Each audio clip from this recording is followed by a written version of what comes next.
মানুষ অভ্যাসের দাস। ঠিক আছে? এখন আমাদের যে চাওয়াটা সেটা হলো অভ্যাসকে মানুষের দাস করতে হবে।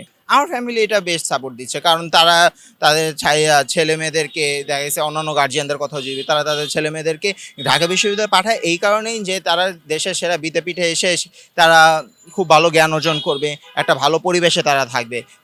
সেলারি ৩ ডিজিটের মতো আছে বাট ভালো আছে। ঢাকা বিশ্ববিদ্যালয়কে এটা বাংলাদেশের সেরা বিদ্যাপীঠ বলা হয়। আর আরেকটা কথা আমাদের মধ্যে প্রচলিত আছে যে ঢাকা বিশ্ববিদ্যালয়কে প্রাচ্যের অক্সফোর্ড বলা হয়। কিন্তু আমরা যদি আসলেই যদি এর পরিবেশের দিকে যদি তাকাই, আমরা যদি আসলে ঢাকা বিশ্ববিদ্যালয়ের পরিবেশের দিকে যদি তাকাই তাহলে এটা কিন্তু প্রাচ্য অক্সফোর্ডের মধ্যে একদমই বলতে পারি না আমরা। দেখা গেছে যে আমাদের এখানে বিকাল হলেই যে টিএসসির মধ্যে একটা আড্ডা জমা হয়ে যায়। একদম কোলাহলে একদম ভরপুর হয়ে যায়। শুধু বিকালবেলা কেন, এটা সারাদিন একদম সকাল থেকে রাত পর্যন্ত আমরা সারা সময় দেখি যে টিএসসি উদ্যান বা হচ্ছে আমার সেন্ট্রাল লাইব্রেরির এখানে এই জায়গায় আমার সবসময় একটা কোলাহল লেগেই থাকে। ঠিক আছে? তো এইটা কোনো বিশ্ববিদ্যালয়ের কোনো পরিবেশ হতে পারে না। তাছাড়াও যে কিছুদিন পরপর দেখা যায় যে আমাদের বিশ্ববিদ্যালয়ের রাস্তা পারাপার হওয়ার সময় কোনো না কোনো শিক্ষার্থী দেখা গেছে অ্যাক্সিডেন্ট করছে। ঠিক আছে?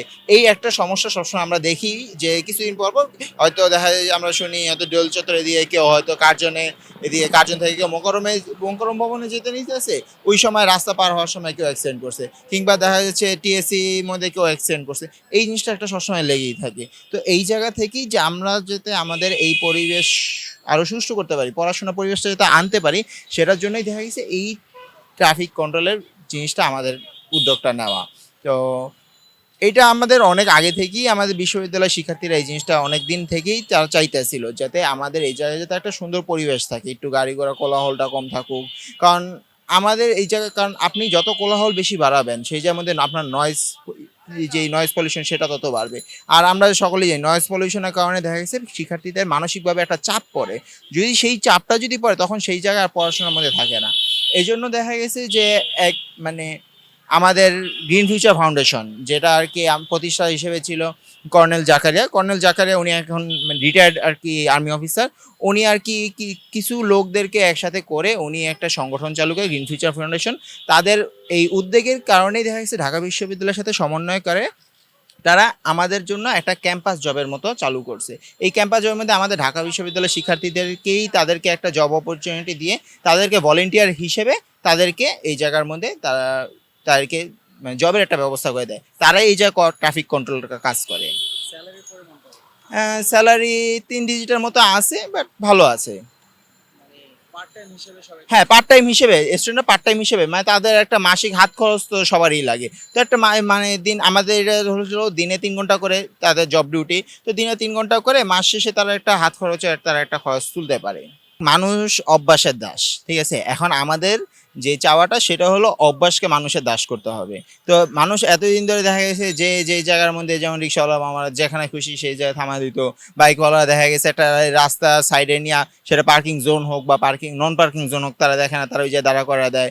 মানে এইটা সবার ক্ষেত্রে, এটা যে শুধু বাইক রিক্সা তা না, যাদের গাড়ি আছে তাদের সবার ক্ষেত্রেই এই জিনিসটা হয়ে থাকতো। তো নতুন একটা আপনি যখন একটা পরিবর্তন আনবেন সেই জায়গার মধ্যে একটা বাধার সম্মুখীন হতেই হবে। দেখা গেছে বাইক যাদের আছে বা রিক্সা যাদের আছে তারা সহজেই ওই জায়গাটার মধ্যে কন্ট্রোল আসতে পারে না। যেমন শুরুর দিকে আমরা যদি উদ্যানের গেটে যদি দেখি যে শুরুর দিকে ওই জায়গার মধ্যে একদম গেটটা চারপাশ জড়া একদম পুরো রিক্সাগুলো থাকতো, তাদেরকে বললেও সহজে সরতো না। কিন্তু আপনি এখন যান, এখন হচ্ছে তারা এখনও থাকে কিন্তু যখন দেখে যে আমাদের ভলেন্টিয়াররা আসছে তারা ওই জায়গার মধ্যে আর থাকে না। দেখেন আপনি যদি এখন যান দেখবেন ওই জায়গার মধ্যে সিরিয়াল ধরে তারা একদম দাঁড়ায় আছে। একদম মানে কোনো কোলাহল নাই উদ্যানের গেটে। যেই জায়গার মধ্যে আগে যে আপনি যদি এই টিএসসি থেকে বা শাহবাগ থেকে যে রিক্সা নিয়ে যে আপনি দোল চত্বর যান, যে আপনার ১-২ ঘন্টার মধ্যেও যাওয়াটা অনেক মুশকিল হয়ে যেত। কারণ সব রিক্সা এমনভাবে থাকতো যে একটা রিক্সা সরায় যে আরেকটা রিক্সা বের হবে ওই অবস্থাটা ছিল না। কিন্তু এখন সব রিক্সাগুলো একটা লাইনে থাকে, যার কারণে জ্যাম লাগার কোনো চান্সও নেই। তারপর টিএসসি চারপাশে যা চা খেতে আসে, আমাদের বাইক রাখার জন্য কিন্তু আলাদা জায়গা আছে। ঠিক আছে? যেমন আপনি রোকেয়া হলে ২ সাইডে কিন্তু গাড়ি পার্কিংয়ের ব্যবস্থা আছে। তারপর আপনার টিএসসির ভিতরেও গাড়ি পার্কিংয়ের ব্যবস্থা আছে। তো মানুষজন আগে ওই পার্কিংগুলো ইউজ না করে দেখা গেছে টিএসসি চারপাশে এরকমভাবে তার বাইকগুলো বা বিভিন্ন গাড়ি রাখতো। যার কারণে দেখা গেছে এটা তো একটা বড় চত্বর, যখন একটা গাড়ি আরেকটা গাড়ি মোড় খেত তখন সেই জায়গা থেকে যে একটা জ্যাম লাগতোই সবসময়। তো এখন সেই বাইকগুলো বা কোনো গাড়ি এই জায়গার মধ্যে আর থাকে না। এখন পরিবর্তনটা অনেক ভালো। পরিবর্তনটা বেশ ভালো আছে। যেমন আমাদের এই জায়গার মধ্যে আগে সবসময় একটা জ্যাম লেগেই থাকতো। এটা সবসময় একটা জ্যাম লেগেই থাকতো। যে এমন কোনো দিন আমি দেখি নাই যে আমাদের এই জায়গার মধ্যে কখনো জ্যাম লাগে নাই। যে বিকাল হলেই যখন আমাদের লাস্ট বাস আর কি ভার্সিটির মধ্যে লাস্ট বাস 5টা থাকে 5:30টায় থাকে, কিন্তু যখনই দেখা যেত যে আমরা কিছু কিছু যারা আছি আমরা কার্জন এরিয়ার মধ্যে দেখা গেছে আমাদের বাসগুলো বিসি চত্বর থেকে ছেড়ে তারপর কার্জনে যায়। তো 5:30টার বাস দেখা যায় 6টা বাজে আমরা বাসগুলো পাই না, কারণ হচ্ছে কি টিএসসির মধ্যে এমন জ্যাম লেগে থাকে যে বাসগুলো বের হতে পারতেছে না। কিন্তু এখন এরকমটা আর হয় না।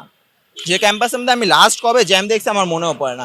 যেমন লাস্ট যেবার আমাদের গত 2 শুক্রবার আগে আইবি এর এক্সাম হয়েছিল, আইবি এর ভর্তি পরীক্ষা, প্রচুর পরিমাণ গাড়ি ছিল ওই দিন, ঠিক আছে। তো সেই জায়গা থেকে ওই দিনও কিন্তু আমাদের জ্যাম লাগেনি। নর্মালি যেদিন ভর্তি পরীক্ষা হয়, আমরা তো এর আগেও ভর্তি পরীক্ষা দেখেছি, তো যেদিন ভর্তি পরীক্ষা হয় সেদিন দেখা যাচ্ছে যে 2-3 ঘন্টারও লেগে যায় যে স্টুডেন্টদের ক্যাম্পাস ত্যাগ করার জন্য এক্সাম শেষে। তো এবার কিন্তু তা হয়নি, এবার দেখা যাচ্ছে আধা ঘন্টার মধ্যেই সব স্টুডেন্টরা যে যার এলাকার দিকে চলে যেতে পারছে, যে যা বাসার দিকে চলে যেতে পারছে, আধা ঘন্টার মধ্যে ক্যাম্পাস খালি হয়ে গেছে। কারণ এটা হয়েছে আমরা যেভাবে ট্রাফিকটা কন্ট্রোল করছি, গাড়িগুলো মেনটেন করেছি, তো এক্সাম শেষে ওই গাড়িগুলো আর কোনো ট্রাফিক জ্যামে তৈরি করে নেই। আমার ফ্যামিলি এটা বেস্ট সাপোর্ট দিচ্ছে, কারণ তারা তাদের ছেলে মেয়েদেরকে দেখা গেছে অন্যান্য গার্জিয়ানদের কথাও যদি তারা তাদের ছেলে মেয়েদেরকে ঢাকা বিশ্ববিদ্যালয়ে পাঠায় এই কারণেই যে তারা দেশের সেরা বিদ্যাপীঠে এসে তারা খুব ভালো জ্ঞান অর্জন করবে, একটা ভালো পরিবেশে তারা থাকবে। কিন্তু দেখা গেছে যে এতদিন ধরে যে জ্যাম জটটা লেগে থাকতো ওইটার কারণে ওই জিনিসটা সম্ভব হতো না। এখন হচ্ছে এই এই যে আমরা ভলেন্টিয়ারিংয়ে যে কাজটা করতেছি, এই কাজের ফলে দেখা যাচ্ছে যে আমার পাশাপাশি আমার যে বন্ধু বান্ধব আছে তাদেরও এই জিনিসটা উপকার হচ্ছে, তারাও একটা ভালো পরিবেশ পাচ্ছে পড়াশোনা করার জন্য। সেটার জন্য দেখা গেছে আমার আমার ফ্যামিলি এটাকে বেশ ভালোভাবে সাপোর্ট করছে। আমি হচ্ছে মোহাম্মদ সিফাতুল ইসলাম, আমি মৃত্তিকা পানি ও পরিবেশ বিভাগে এবার 3য় বর্ষের স্টুডেন্ট। আর এখন আমি এই যারা ভলেন্টিয়ার হিসেবে কাজ করছে, আমাদের এটা 4 শিফটে কাজ হয়, তো আমি 3rd শিফটের টিম কোঅর্ডিনেটর হিসেবে কাজ করতেছি।